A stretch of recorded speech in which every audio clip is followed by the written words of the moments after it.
All right. So, let's continue from last we left off.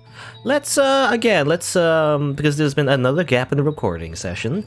Let's maybe summarize a little bit. Let's see.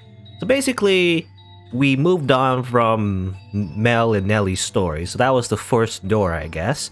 The second door is about the story of the beast, where in like 100 years later, about in the 1700s, the mansion was abandoned, but the maid is still there somehow. The maid is always there, I guess, because she's part of the house. She's a complete package. And she finds like a weird monster in her basement. A weird humanoid monster, doesn't know how to speak, very scary. Eventually, the maid teaches him to act like a human. He becomes the new master and everything.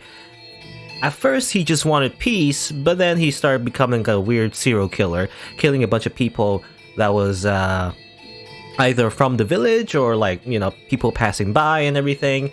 Until, anyway, he met like a white-haired girl, which obviously is very familiar because it seemed like the same girl from the first story, but she seems different now. She has short hair, she's blind and everything. They kind of fall in love, little Beauty and the Beast-esque kind of thing. But at the same time, there was a parallel story going on where Pauline, was trying to find her lover, who apparently was shipwrecked at sea, at the same general vicinity, right, in the mansion. So, a bunch of things happen. Eventually, she finds her lover. As it turns out, the beast was her lover, Yukimasa. The monster wasn't actually a monster, at least in the physical, form, but rather he just simply thought he was a monster because the villagers, I guess, when he got shipwrecked into the village, everyone just, I don't know, they just treated him like dirt, I guess, treated him like a beast and everything. I just assume everyone was just really racist against Japanese people for some reason. I don't know, something like that. I mean, it's not out of the realm of possibility, I guess. I'm not sure the context, within the historic setting, whether or not that would actually happen, but maybe. I mean, it might be plausible, but anyway. But yeah, as it turns out, he was just a Japanese dude slicing everyone with his katana. And he ended up slicing his ex-lover as well, Pauline, which is tragic and everything, right? Because she found her lover, but it turns out he kills her anyway, because, I don't know, for some reason, maybe her face reminded him of his own heritage, or maybe he didn't want to remember. At that point, he already went insane, It's like he just thought himself as a monster in many ways, killed a bunch of people. I think he also engaged in cannibalism, I think. That's what the maid said, right? She cooked a bunch of dead bodies for him to eat. So he's already pretty crazy at that point. So I guess he just didn't want to remember, and so he killed Pauline, which made her friend really sad, actually. What was his friend? I already forgot his name. Javi, yeah, Javi. So I imagine Javi, he didn't die in the scene, so I imagine he goes back to the village and we'll see what happens. I don't know. For now, though, let us return from a memory to the part where we left off in our story. So back to the beast. Just after the white-haired girl had disrobed, showing Bestia the difference between her and him. Oh yeah, they were getting naked, or at least the girl got naked anyway. And it's like, let's do the thing, Let's hold hands. No, this was, yes, several days following the young woman's death. Several days. The blood in the hall had been cleaned up, and there was no trace of it any longer.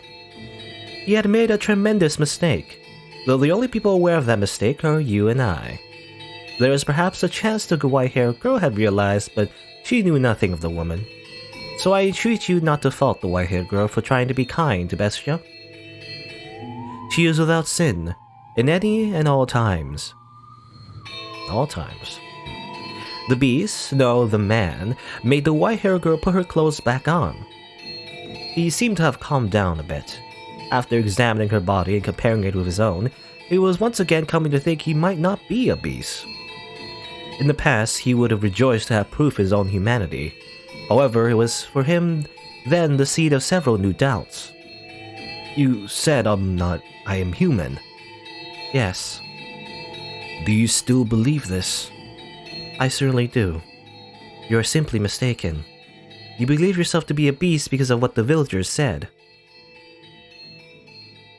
Why did they call me a beast? If I were able to see, I could surely answer all your questions. Because they, I guess they just really hate, the Japanese. I imagine that the whole time, by the way, again, I mentioned before, but when he was speaking, he was most likely just saying things in Japanese, It was like, ohayo gozaimasu, and then they, nah, what ancient language are you speaking, you beast? What is this, arigato gozaimasu? What's that? Anyway. But I cannot, so all I can offer you is my conjecture. Just, this strange beast language is just Japanese. Anyway, go on, tell me. I suspect that you do not come from this country. No, you do not come from this continent. You came to this continent from far, far away, perhaps even crossed the seas. This land has been cast into turmoil by the war. Fortunately, no fighting reached the village, but it has blocked trade routes, stripped them of their independence, and cast a dark shadow over their hope. They are quite devastated, I imagine. And then you showed up. From what I heard, this area is not particularly friendly to people from other countries, even less so those from another continent. I doubt they know much about distant lands, so they have probably never seen someone like you before. But in addition, you would have been wearied and worn.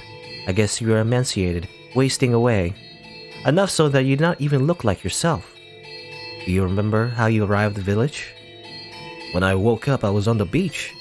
I don't remember anything before that. My joints all ached and I was incredibly thirsty. I was in so much pain. I sought help.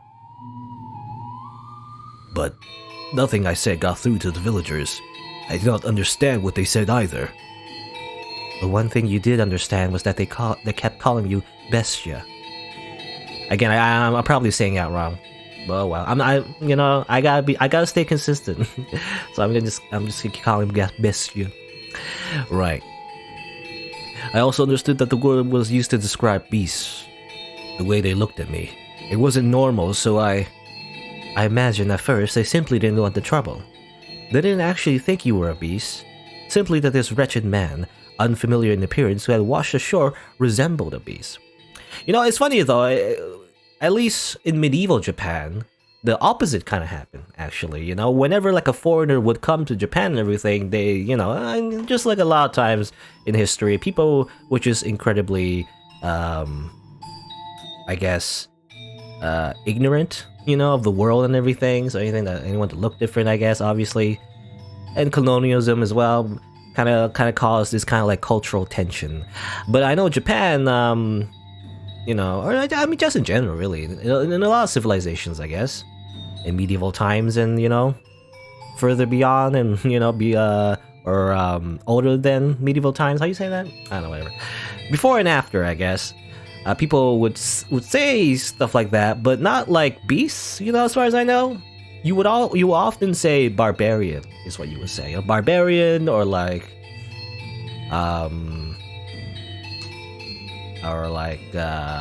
what do you call it? I was gonna say heretic? It's not heretic. Savages, yes, that's the word.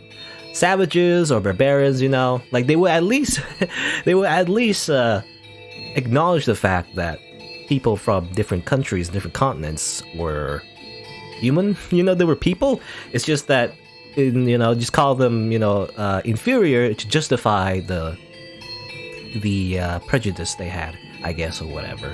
But beast, that's a new one. I don't know. Maybe that happened in real life. I'm not sure. Because beast would imply literally he's an animal. But I guess that's the point. I guess that's the metaphor. Anyway. Washed ashore. You were in an accident, would you not? While crossing the sea.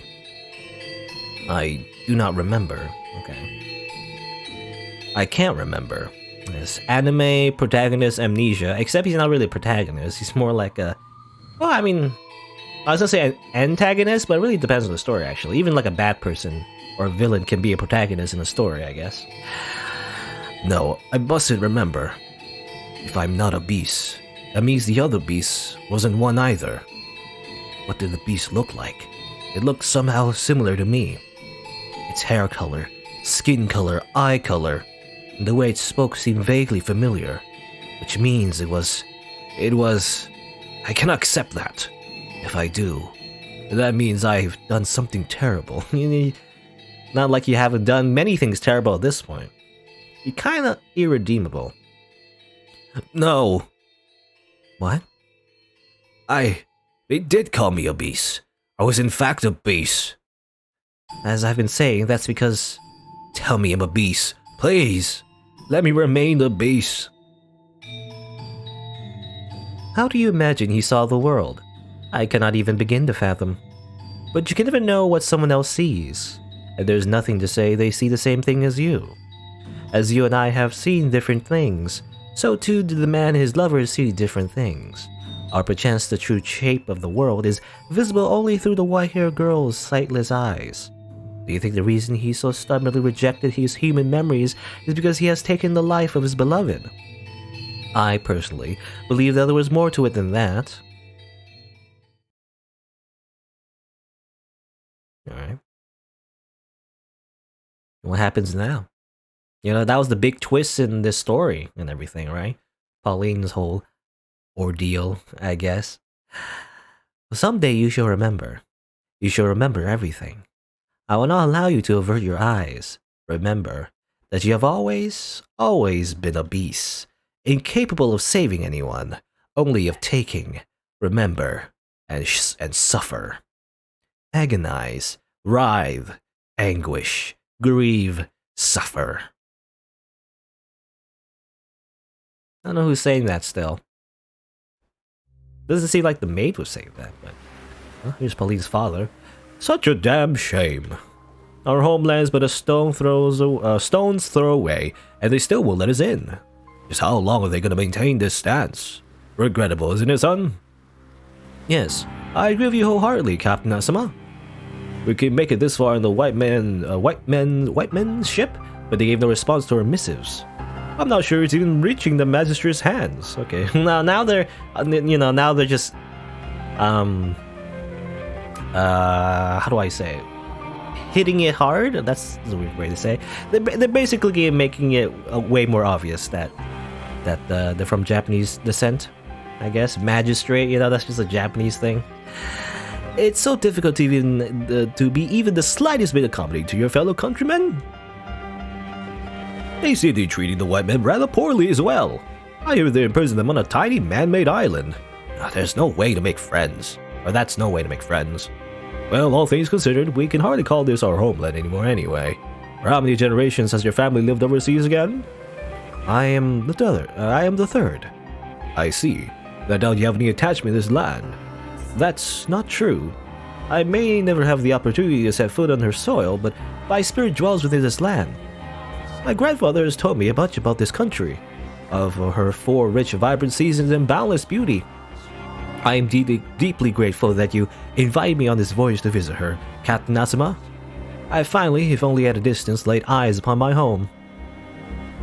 I cannot say when this era may draw to a close, but I hope the time comes when we can proudly proclaim her our motherland. You can't find food this good back home. I eagerly await the day that becomes true. Indeed, as do I. I've lied to her. She believes I was born in the Orient.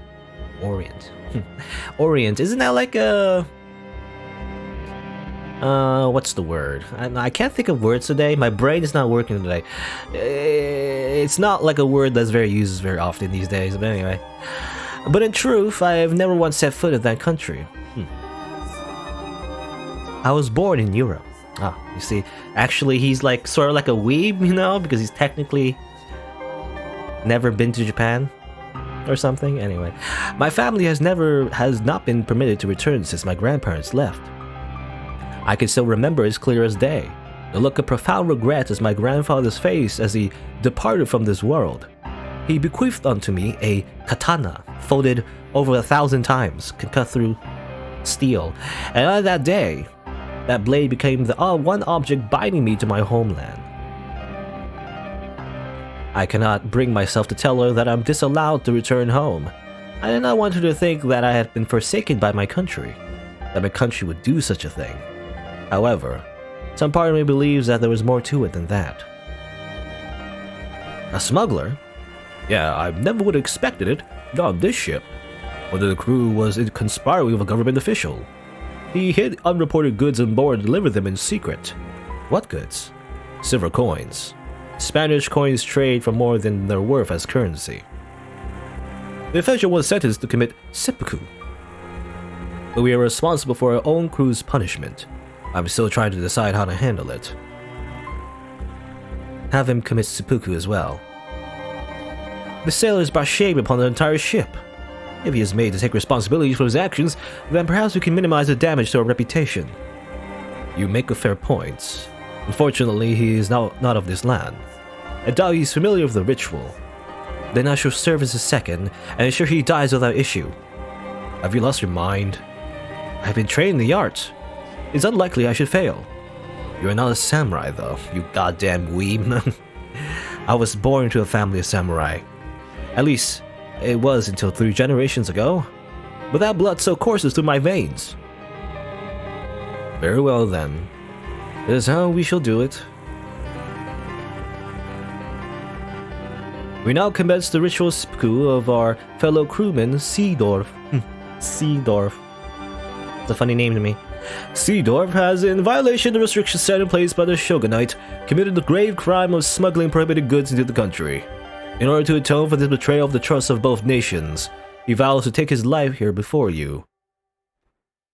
Do you have any last words? I deeply regret that we should have to lose a companion, with whom we have traveled the 7 seas in this manner. Do it. Do it. It wasn't me! What? It wasn't me. I've been set up. I didn't smuggle anything. I don't know anything about any silver coins. I'm framed. Believe me. Why should I... Yukimasa, he said the accusations were false. Lies to escape punishment. I cannot allow him to continue shaming himself and us when his fate was already decided. It would only serve to tarnish the ship's honor. But an investigation was performed. It is our duty to trust those results. You're right. At this point, it doesn't matter. He's already headless. Yes, you're right. Good work. Now this needs to be cleaned up. Yes, sir.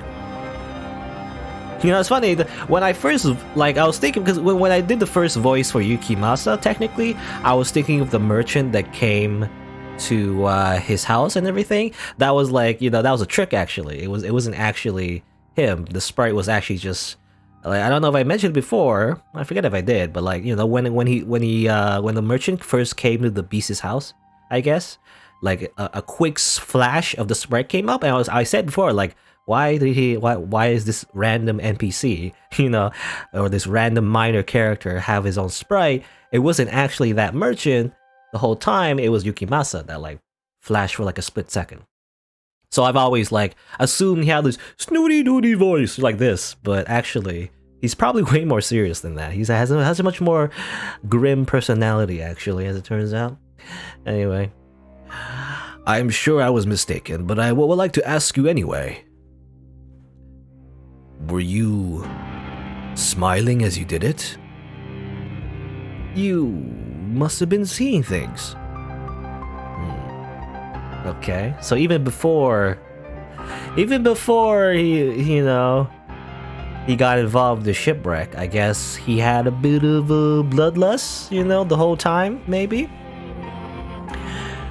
Was that the only reason? I couldn't bring myself to tell her the truth. Just really like using that katana. Gotta boost up that KD. What was that dream? Was that from my memories? No.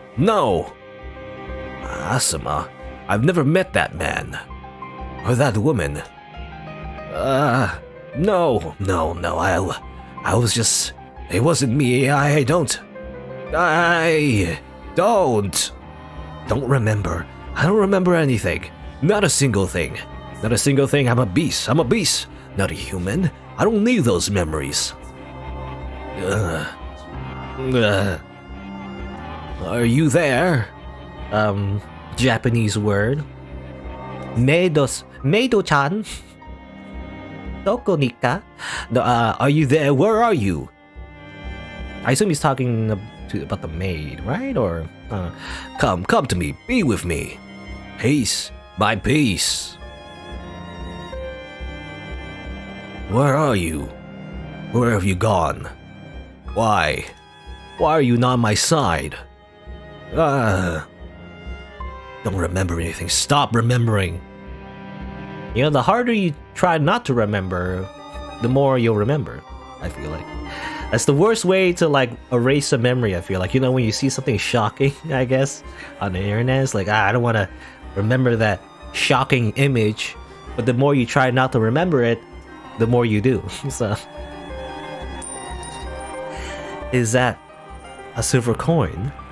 Spanish silver. Some weeks after we set off back west, I find a silver coin in the ship's hold. I don't know if it got overlooked or dropped when transporting the rest, but there's just one. The first thing I think when I find it is that I should report it to Captain Asama. But instead, I slip the coin into my pocket and take my leave of the hold as if nothing ever happened. I mean, it's just one coin. Not for the purpose of smuggling it for some extra cash. It only has extra value in the East. Back west, it's worth nothing more than its designated value as currency. So again, it's not for want of money. Oh damn. It seems Seedorf might have been innocent after all. Perhaps so. And if he had no hand in the smuggling, then I have done a horribly regrettable thing. Though, as you said, an investigation was conducted. We had no choice but to believe the information we were given. You mustn't blame yourself. I feel bad for putting such an unpleasant responsibility on you. Not at all. Now, how do we handle this? I can't believe a silver coin was found in someone else's luggage. It will be best to handle this internally. Publicly, we've already made our amends with Seedorf's death. That's true. Though it would be prudent to try and discover from where he is acquiring the coins, so as to prevent such another incident. Should one of our crews be caught smuggling again, he would not be the only one asked to take responsibility. I have great sympathy for you, Captain Asama. This is quite the headache. I can't imagine he would give up his connections just because we asked. We can force him. If he doesn't want to talk, then we can give him some encouragement. But I couldn't. Worry not, Captain Asama. I shall take care of the dirty work. You needn't trouble yourself in anything, Captain. Leave it all to me. Captain. Very well. I leave this in your hands, Yukimasa. Yes, sir. Okay, now he's torturing people. I'm assuming he's using the coin. I don't know if he's the smuggler, necessarily. But definitely, he's just framing a bunch of people on the ship. Just so he can, like, kill and torture people, I guess. Is what he's doing. How are you feeling? Hey! Untie me! What's the meaning of this? A silver coin was discovered in your luggage. Huh? A silver coin? Interesting. It would seem you have a knack for acting. Hold on, I don't follow. I thought the smuggling problem was taken care of. Seedorf wasn't the one doing the smuggling. It was you. Like hell. I've never seen any damn silver coin. Is this some kind of mistake? Check my bags again. A coin was found in your luggage, regrettably. Captain Asama saw it himself. Lies. I swear I've never touched one. Is that so?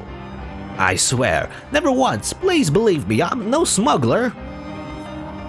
I've done good work even on this expedition. You know I'm not someone who would get involved in smuggling. I don't know what kind of person anyone is. We may have known each other for years, but that doesn't mean I have any way of knowing what you think in private, how you feel, what kind of person you are. You smuggled the coins, didn't you? I didn't. I had nothing to do with it.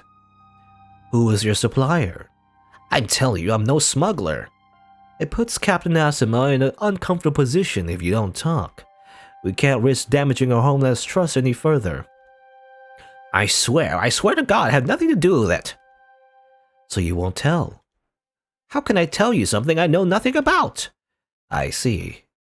You believe me? So? It's very, very important information. Enough so that you can't give it up so easily. In which case, I'll just do what I have to do until you talk. What are you... Whenever you're ready to talk, let me know. I'll stop right away. Hey, stop. What are you... Quite the thick fingers you have. Let go. What are you... It's all meat. Your bones aren't any thicker than anyone else's. But my finger! And don't start screaming just yet. That was just the first. Your little finger. Next is your ring finger. Stop, please don't, I'm begging you. Are you ready to talk? I told you, I don't know anything. Too bad. Just a lot of painful noises. Your middle finger. Toe. Your right hand is going to be useless if you don't start talking soon. What do you want me to tell you? I swear I had nothing to do with it. What has you so stubbornly refusing to talk? Is your supply really worth going to such lengths to protect? No, I can't tell you what I don't know, that's... All that's left is your thumb. Help! Someone get me!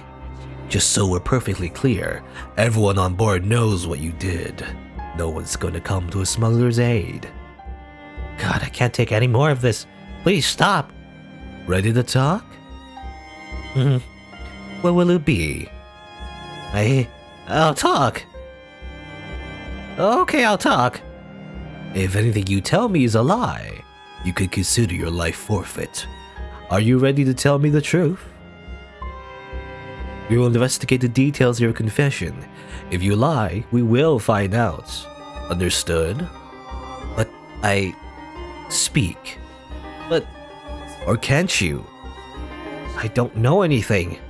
That's a shame. Well, you won't be using your right hand ever again. Although there are still 5 fingers on your left. Then they will move on to the toes. Are you in pain?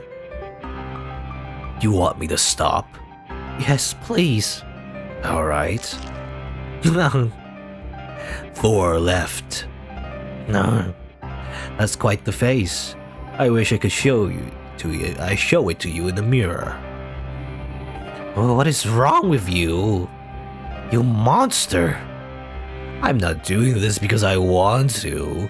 You're the one forcing my hand by refusing to talk. Now go on, spit it out. You wouldn't believe anything I said anyway.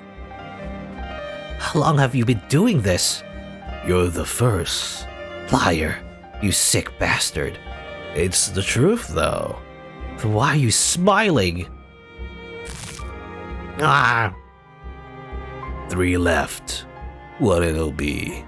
You tell me everything? No lies and no omissions? It wasn't me. I didn't do anything. Just a lot of cracking sounds. 2 left. It's amazing how fast he can so it's how fast he can break those fingers. You know, the traditional torture method is not to break the fingers, it's to at least start with the nails. You know, first you peel off the nails, then usually you cut off the fingers, right? You don't break them. It's surprising how easily they break. No! Stop! This is the last one. It burns. My fingers are on fire. Now what next? It burns. Are you listening? No. Hello? This over a few broken fingers. Need me to wake you up? Let me tell you something. I'm the one who put the coin in your luggage. Of course you don't know anything. Someone, anyone, get here! The silver coin wasn't. Don't go shouting things you'll regret. Nah. It's hard to fight back with your hands in that condition. Having trouble breathing, huh? Where are you? You need air. I guess it's hard to talk with my hands around your throat, huh? Do you want air? Alright, then you can have some air. Someone, anyone, please. You just don't learn. I just told you not to scream. I guess I'll have to kill you. No. I can see the words written on his face. Why? Why are you doing this? Why? That's a good question. I'm not even sure myself. I assume this gurgling sounds now, like...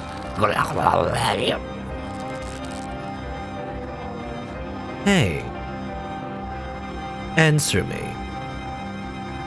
Well, damn. I missed the opportunity to use my katana. Yes, that's what he, like, is regretting. I tossed the man's body overboard. My story will be that he sneaked out while I wasn't looking, and threw himself into the sea. As I watched the sack of flesh sink into the depths, I'm thoroughly shocked to realize I don't feel the slightest bit bad about what I've done. No regret, no remorse, nothing. I comprehend that the things I've done are reprehensible, that they're evil, but that knowledge wasn't sufficient to restrain my urges. There's an itch I felt deep within my chest ever since the moment my blade sunk its teeth into Seedorf's neck. I don't know what to call it, but I feel like I'm floating, like everything swirling about inside me has been unleashed, set free. I just really love killing. That's basically it. There's also an edge of anxiety, though. If I continue down this path, what might I transform into? Despite feeling not the slightest bit guilty about the horrible things I've done, I still fear this life I've made slipping away from me. I want something to anchor me. What exactly am I? Is this what I wanted to become? The kind of man who could take another's life without flinching? Fully aware of his actions. And if that's truly what I am, perhaps it would make things easier if I did lose everything.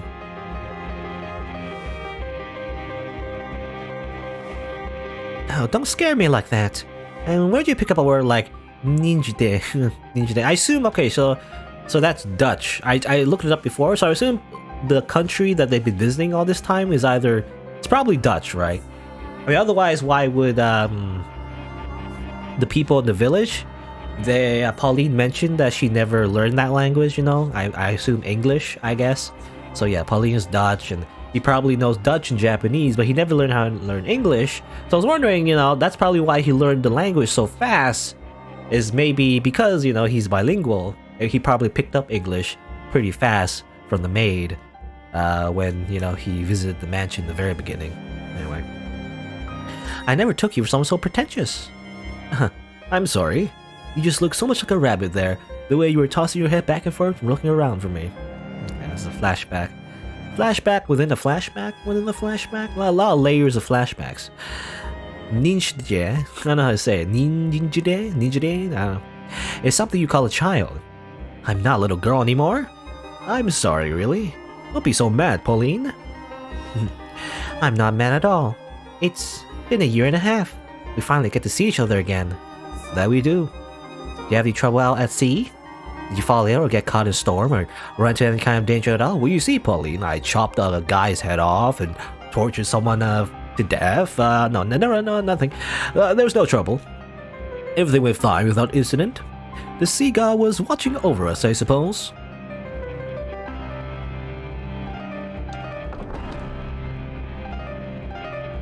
I don't know. What am I? Who am I? Who? What is this room? Where are those colored windows? Were those here before in the mansion? I know what that is. It's an angel. The angel. The angel's it's looking at me and laughing. The angel's looking down on me and laughing. Arr. Arr. So much vandalism. It caused a lot of damage to this Rose Manor, by the way. For a lot of his stay here.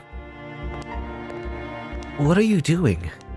Angel, the angel's laughing at me, the angel. So the angel...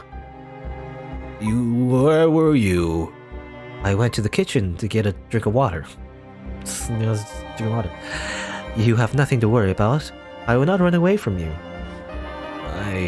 Okay, well, he was... Oh yeah, I'll say before, I guess he wasn't calling for the maid. He often does that, but I guess he was calling for the girl, maybe. Though I guess when he said her name, it didn't show up in the dialogue, not just because he said it in Japanese, maybe, but also just in general. We'll never know the white-haired girl's actual name, at least not yet. I'm not human. Am I? I'm not human. You are. I'm not a human. You are you. It's alright. I imagine it's quite disconcerting, having lost your memories. But no matter what happens, you will always be you. Don't be afraid. Are those the words of encouragement I truly wanted to hear? Am I afraid of being myself? You know, without any context. It'd be like, am I afraid of being myself? You know, it'd be like a part of like a line, like a heartwarming coming-of-age story about finding yourself or something. But I don't know, I don't think about it. I'm a beast with no memories.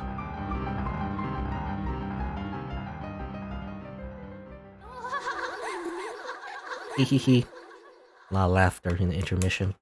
It's the angel. It's laughing. His psyche drifted erratically between human and beast. If he accepted himself as human, it might cause memories better left buried to return to him. If he accepted himself as a beast, in exchange for his memories, he will no longer be able to rejoin human society. The white-haired girl fervently supported him in these precarious times. I was quite amazed. I had never imagined she would grow to be such a strong woman. Nevertheless, God is a cruel master. For what strength he gave her spiritually, he took an equal part from her physically. Though she persisted day in day out to stay by the man's side, one day she suddenly fell ill. With her in the throes of a high fever and not knowing the cause, he fell into a perpetual panic. There is no medicine in the mansion. They could hardly manage to put together sufficiently nutritious meals. Though there was no medicine, maybe there was something else that could make her feel better. However, everything he could think of required him to leave the house. Hey. Is there anything you would like? Anything I would like? I'm considering visiting the village. I see. You're going to the village. I thought I might be able to get some medicine. I would prefer to bring a doctor here, but no one would come if they learned you were in this mansion. So, he's planning to put on a disguise to enter the village as a person. The white-haired girl smiled when she heard his idea. She had, after all, always wanted him to think of himself as a human. However, because she was so pure-hearted, she did not comprehend the full extent of the slaughter he had confessed to committing.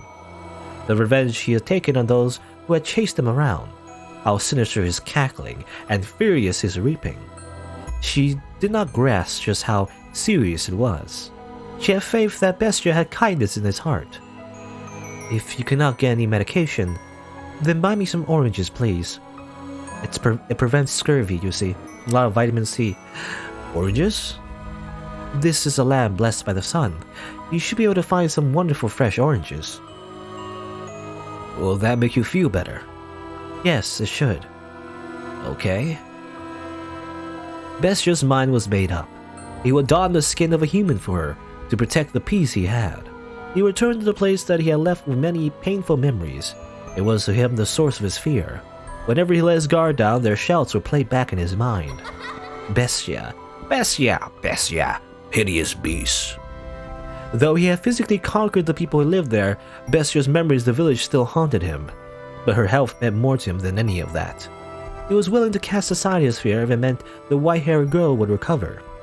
The girl still in her bed, he made his way out of the mansion.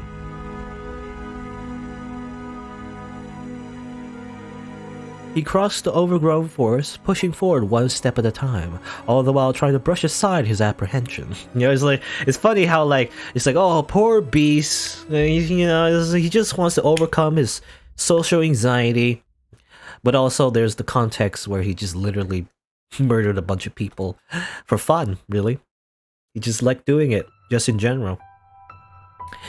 Until he arrived at the village. Doesn't, I don't know if he deserves any sympathy, is the thing. This is where they called me the Beast, where I was almost killed, and where I killed them. I look different than I did then. I'm dressed differently too, but can I play the part? Will they recognize my Japanese accent? Can I act convincing enough human? I have no choice. There are no other villages. I can't let her die. Excuse me, could you answer a question for me? A village man is looking at me, only for a moment. But for me, that moment is torturously long. A faint look of panic crosses his face, perhaps in fear of my appearance. He's staring at me. Will he point his finger and call me a beast? Will the other villagers come to kill me? However... we haven't seen you around here before. He didn't recognize me. Yes, I come from a faraway land. I am unfamiliar with this area, so... You're dressed like a nobleman. On a secret trip or something? Something like that. You look really pale, though. Searching for a doctor? Yeah, I remember before, when Yukimasa was described, I can't remember it was the maid or the white-haired girl, but I think they said something about him having yellowed skin or something like that, which since he's Japanese and everything, which is weird, by the way. This is just a nitpick, but I'm going to go on a tangent, but why? I mean, I get it, people are racist and everything, always attributing color to appearances and everything, because of cultural tensions and cultural differences, blah blah blah. But why are Asian people considered yellow? That's just weird to me. Am I colorblind? Because I said it before. I remember doing a presentation actually in in a class, and I said stuff like, oh, why do people, it was just a thing about racism or whatever. But why do people call Chinese, Japanese, East Asian descent, why you call it yellow? It makes no sense to me. It's a way to criticize racism, because we're just making up these colors just to have arbitrarily add those differences and divide us as human beings and everything, right? But then people did say, well, actually they are yellow. I do actually say yellow color, and I'm like, what, really? Because I don't see a difference. Again, maybe I'm literally physically colorblind. Maybe something's wrong with my eyes, but I don't see yellow. When I think yellow, I think The Simpsons. The Simpsons, they're yellow, but Asian, East Asian descent, people from that area are yellow. Really? I don't see that though. They're basically the same color as white people, as far as I know anyway. Maybe I'm the weird one though. Anyway. I just want to say all that just to say that, speaking of skin color, however, it seems like Yukimasa is very pale, at least in the CGs and everything. So I assume it's because, he spent his entire life in that house, so he probably didn't get a lot of sunlight. That's what happened, so that's why he's so pale. Anyway. Yeah, look really pale though. Searching for a doctor? Well, actually, yes. Yeah, yes, but not for me. My companion has come down with a fever. Sorry to hear it. Well, I'd love to introduce you, but he's out right now. And he won't be back for a few days. I see. And where might I be able to buy fruit? There's a shop just around that corner. Thank you very much. Don't mention it. Do take care, traveler. It's dangerous out there. Does Yukimasa have any money, by the way? I don't know if he can buy any fruit. Well, he did kill a bunch of people. I don't know if he also took their wallets, after he killed them. Well, I'm starting to attract attention, but not the same kind as before. They don't look at me with revulsion, hatred, or furious indignation. They're simply curious. The village feels different than last time. Could it have changed this drastically? Or is it because I really did look like a beast then? And now I look like a human? I don't know. You know, all you needed to do was just basically take a shower, put on good clothes, and suddenly no one's racist against you anymore, I guess. It's all about, it's all about presentation. Excuse me. Me? Yes? I would like to buy some fruit, some oranges. Oranges? Alrighty, just a sec. The fruit vendor doesn't recognize me as a beast either. Any other year, it'd be a lot plumper than this. This year, we've had the end of the war, this whole mess with the beast. It's just been crazy. If you like, how about you come back in a few years and try oranges again? They'll be several times better, I assure you. I'll keep that in mind. You bet, that'll be... Oh, I'm sorry, I don't have any local currency. Would this suffice? What? How is... no good, I take it. No, on the contrary. It's hardly fair for you, trading a jewel for a few oranges. That's all I have to offer. I hope you can exchange it for money. Sure. You nobles are something else. Noble. Aren't you? Though if you wander around dressed too well, you put yourself in danger. You might find yourself stripped bare by a bandit, or perhaps even catch the attention of the beast. The beast. Everyone mentions the beast. They speak of me. Have you heard the tales? I have not. There's a beast's den not too far from this village. It's attacked before, and we've been living in fear, never knowing when it might attack again. But that all ends today. The men have finally found their spines. They all got together and went out to exterminate it. What? And you'll never guess who was responsible. The kid, a little boy spearheading the attack. Never would expect a little kid to whip all our lazy, cowardly men into shape. The boy is the only one who knows where the beast is dead, and... hold on! What about your oranges? Your oranges, though. Well, at least I'm rich now. I have this jewel. The men have banded together. They're going to kill the beast? Why now? But why when I'm not there? I'm the beast. I'm right here. I'm what you're trying to hunt. The only person in the mansion right now is her. He regretted not asking the fruit vendor how long ago the party set off, though what good would that knowledge have done him? He had to hurry back regardless. The sun was beginning to set, draping the surroundings in the deep blackness. It really is quite a coincidence, I guess, that he left as soon as they all started to head for his mansion. As if to keep him from returning home, the knight wrapped his hands around his head, covering both eyes. In what direction did he have to head to return to the mansion? He startled through the forest. Eventually the mansion appeared before him, like the world fading into view after a dream. Bestial was a tempest in the night, blowing through the overgrowth toward the house. Please make it in time. I need her. I need the peace that she provides me. The last thing I want is for her to die. In the blink of an eye, he was through the door, charging down the mansion's halls. He could not sense anyone else inside, though. All he could hear was the whoosh of the wind blowing into the house from somewhere. It seemed the window was open. Where are you? Where have you gone? Answer me, please answer me. Someone's name. This is XXXXX. He cried out the girl's name again and again. I had a brain fart there. He cried out the girl's name again and again until his throat was sore and his voice hoarse. But she did not respond. He rushed into her bedchamber. Hey, hello? Where are you? Where are you? Answer me. The man swung his head back and forth so hard he thought he might break his own neck. As we made to look down, he slipped, falling on his tailbone. He felt something slick on his hands, a sensation he would recognize anywhere. The liquor was still warm. No, that cannot be. It can't. It can't. It cannot be. Muttering incomprehensibly in fear, he crawled back through the door of a chamber and into the corridor. Like a genuine beast, he followed the trail of slippery fluid on all fours.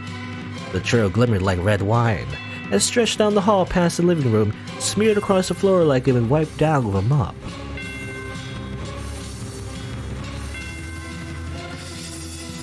The man crawled and crawled and crawled, until at last he reached the stairs heading down to the cellar. The ruby trail continued. From beyond the door he could hear men's voices. With a howl, the man stumbled down the stairs, throwing open the wooden door.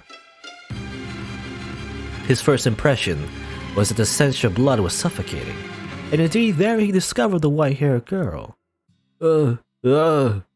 He found himself unable to even scream. Her once porcelain skin was no longer even sickly pale, and was now the bloodless color of dirt. She was sprawled haphazardly out on the cellar door, dry blood stains around her half-open mouth, and those lips were naturally lacking their former rosy sheen. Her body was covered in an array of wounds, but the most prominent was the man's singular sword standing tall in her chest. This is the Bestia. He doesn't look like the same. It's him. He's the same guy. He's the Bestia. Several villagers surrounded him at the behest of a young boy. He's got himself dressed up all proper and fancy, but good clothes don't make him a good man. Isn't that right, you Bestia? No. You murderer! Why? Why did you kill her? Why did you kill her? Why did you kill her? Why did you kill her? Why did you kill her? Why? You want to know why? Her death was an accident, I say. I feel bad about what happened, but any woman who would live with a man like you must be a witch. Is that hurt? Are you hurting right now, you Bestia? And maybe now you understand. You not only stole my parents and friends from me, you ripped the last shard of hope I had from my hands. You get it? You finally understand how I feel? Now do you know how it feels to have someone you care about taken from you? Pauline was desperately trying to find you. Why? Why would you kill someone so devoted to you? You understand what you've done? I'm asking you a question, you goddamn murderer. I see. And now, I have nothing left. What? The man stepped forward, almost perfectly calm. His panic had vanished as if it were never there. His eyes were disturbingly vacant. Perhaps the sorrow had overpowered him, beating his heart into quiet submission. No, that was not the case. Though his eyes were empty, a faint smile spread across his lips. The transition was swift, as though a gear had switched in his mind. The boy and the other villagers were frozen in place at the sight. Before long, the man was standing before the deceased girl's body, and then he pulled the blade from her chest. I knew it. I really was a beast. And what I wanted was a tether. What are you yammering about? Did you care about that woman? Did you choose her over Pauline?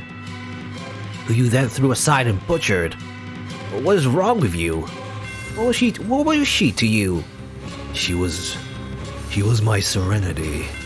But she's dead now. There's nothing I can do about that. Peace, calm, tranquility. The man's behavior was downright eerie, causing the boy to flinch back. Believing he had had everything taken from him and could not possibly lose anything more was, I imagine, what had allowed him to stand up to the beast, the source of such crippling fear. Yet now, he found himself unable to move. He found himself in the face of such an incomprehensible creature, paralyzed with fear. And the villagers were similarly dumbstruck. Not even I could understand his behavior. What the hell is wrong with you? How can you laugh at this? I don't get it. How? How indeed? I wonder myself. I don't know either. But you know what? It doesn't matter anymore. Because every last one of my anchors has broken off and sunken into the sea. That's an apt metaphor, considering he spent most of his life on the sea. Anyway.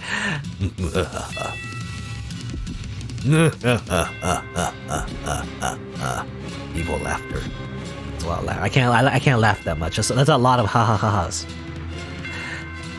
Damn it, get moving, kill him! I'll slaughter every last one of you. Ah, yes.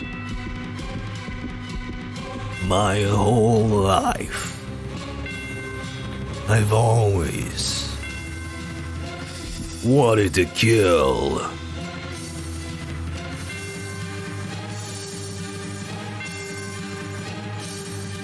What was it that inflicted you with such a madness? Losing your memory in the shipwreck? The abuse and insult you suffered at the villagers' hands? Or was it your grief at not being able to return to your homeland? No, none of those were the roots. You were always like this. You always bore those twisted desires. You held those deep, constant urges to cause others harm. That is your essence. The real you is hidden beneath the mask of sincerity.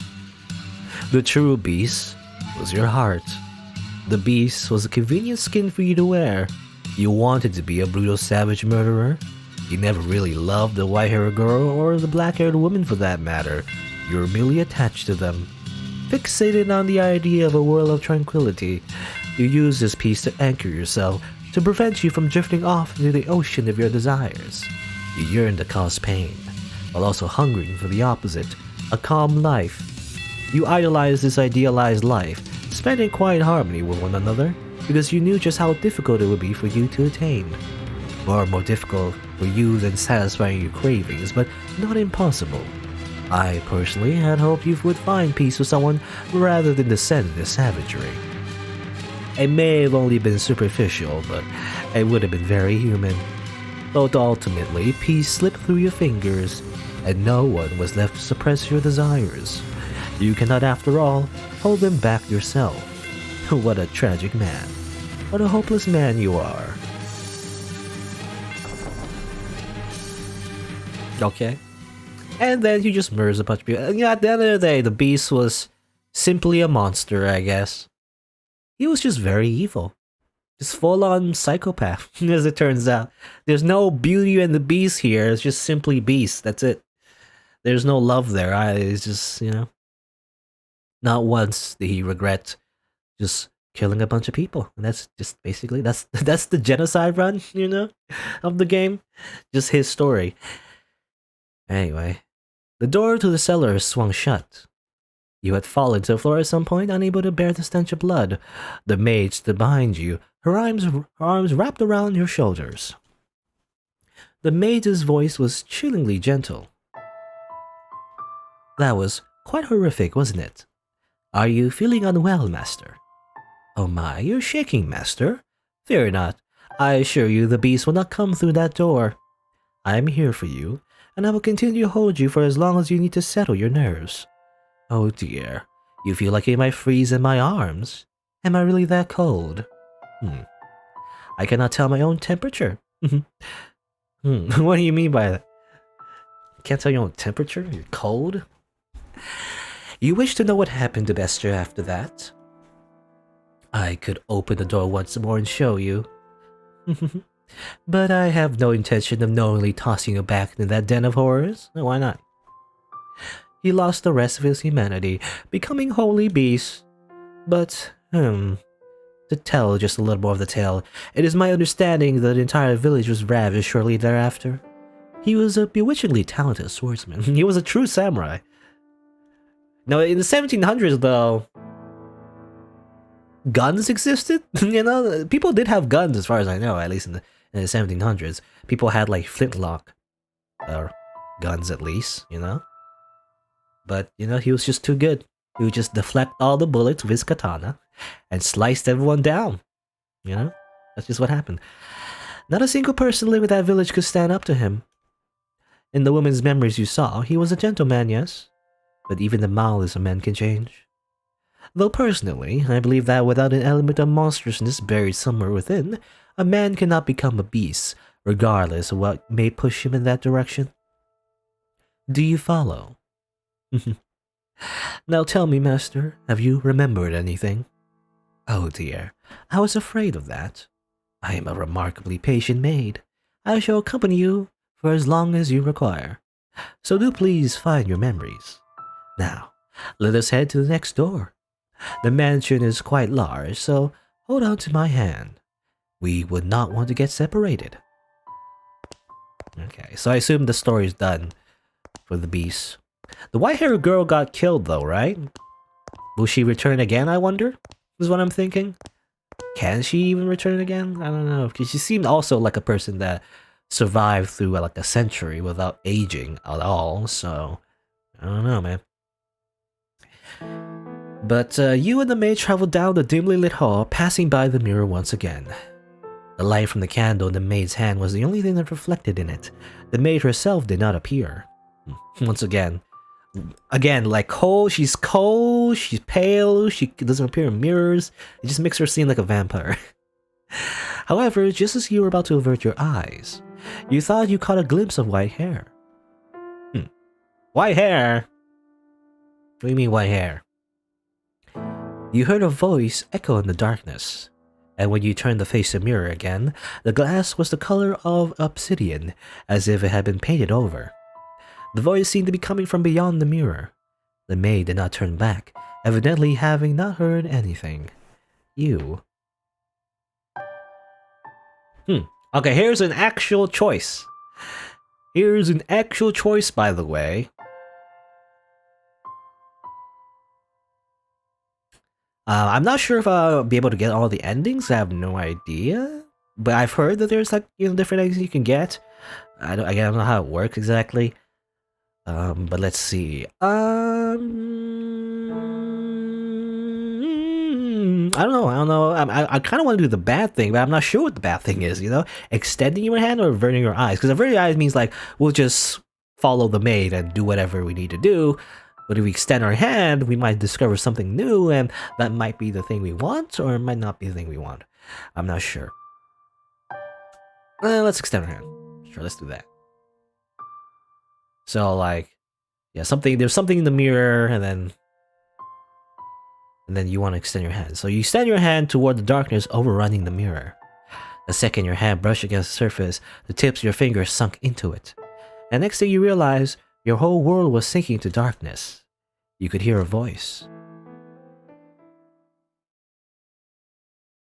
I am the witch.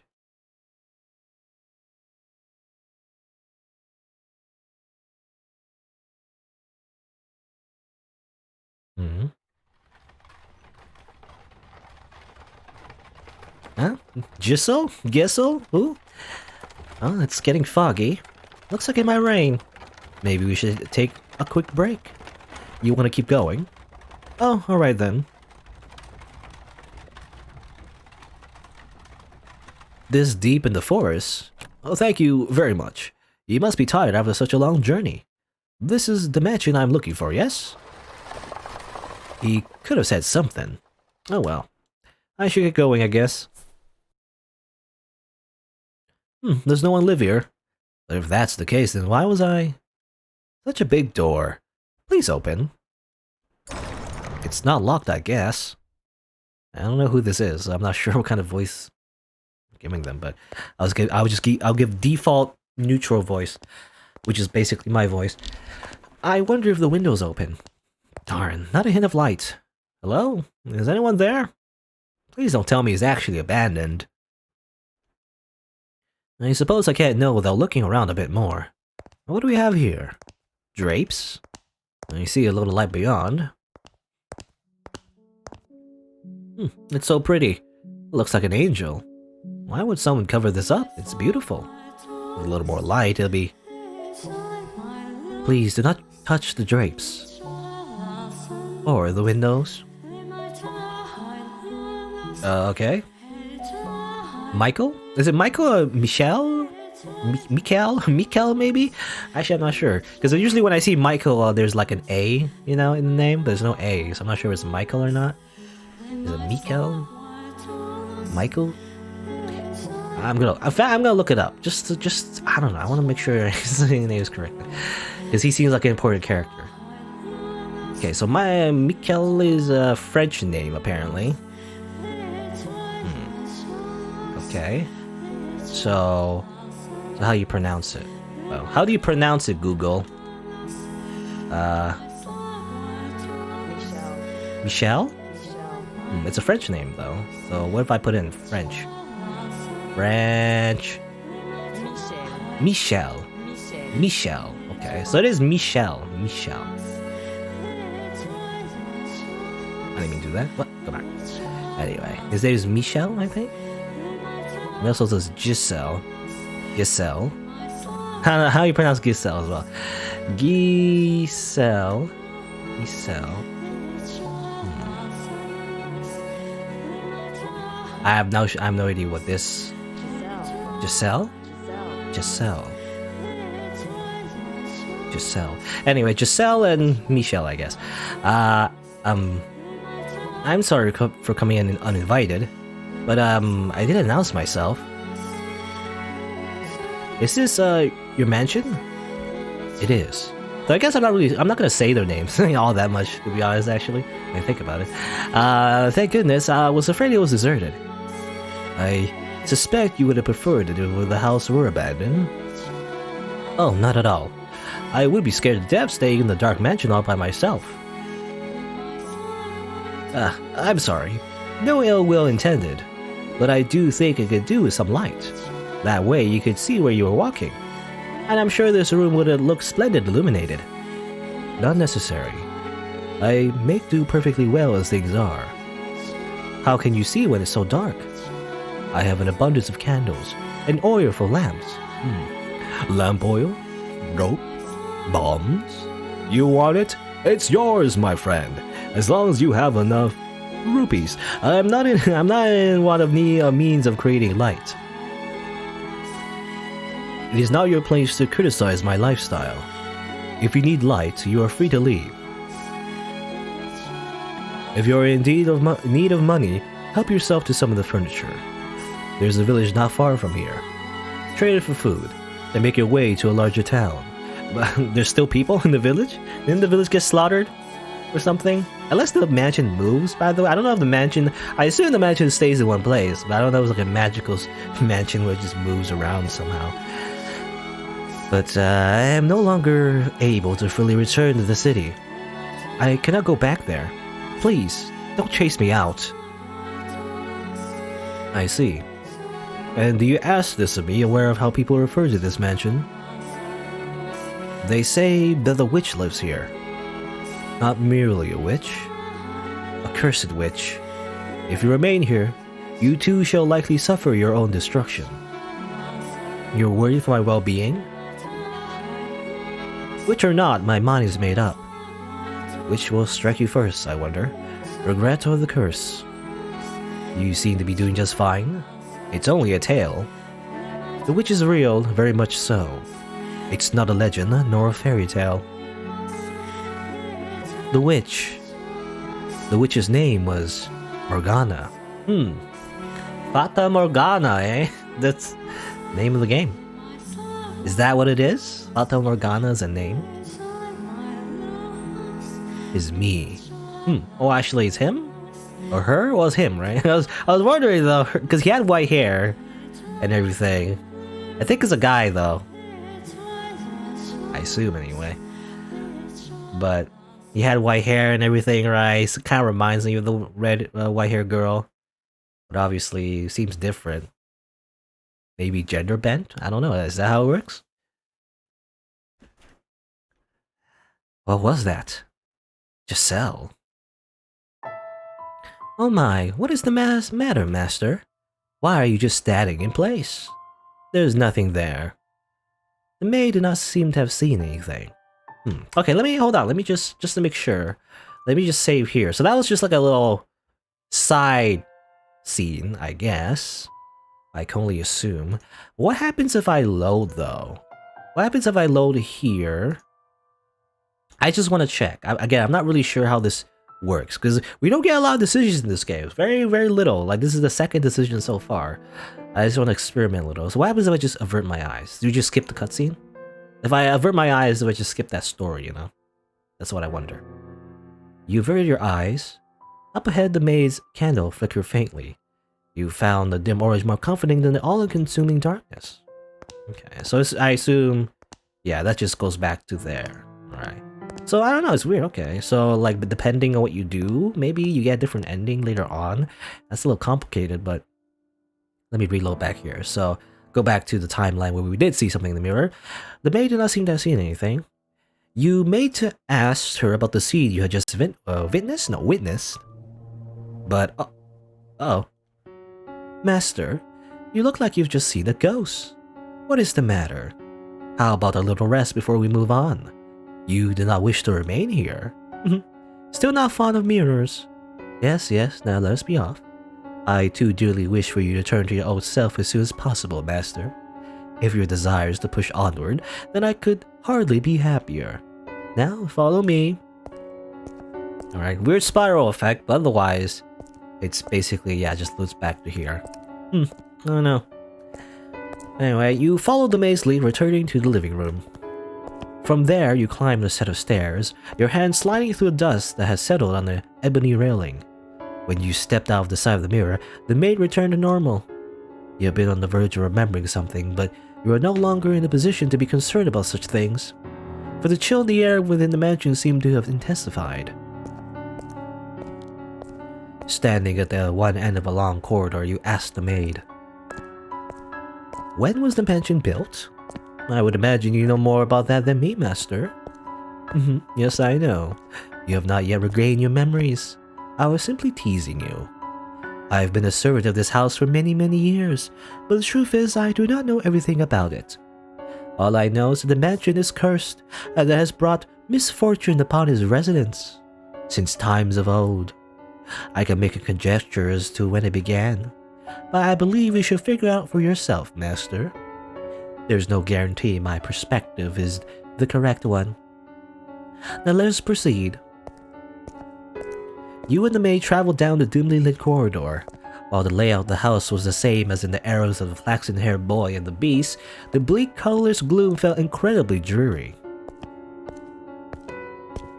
On the wall partway down the hall hung a painting. The painting, which depicted a beautiful landscape, was oddly entrancing, but you did not have time to appreciate the artwork. Your hand in the maze, you passed by the painting. Before long, a door came to sight at the end of the hall. This door is what I would like to show you next, Master. Listen closely. Do you hear the voices? Lively but rough, energetic but coarse.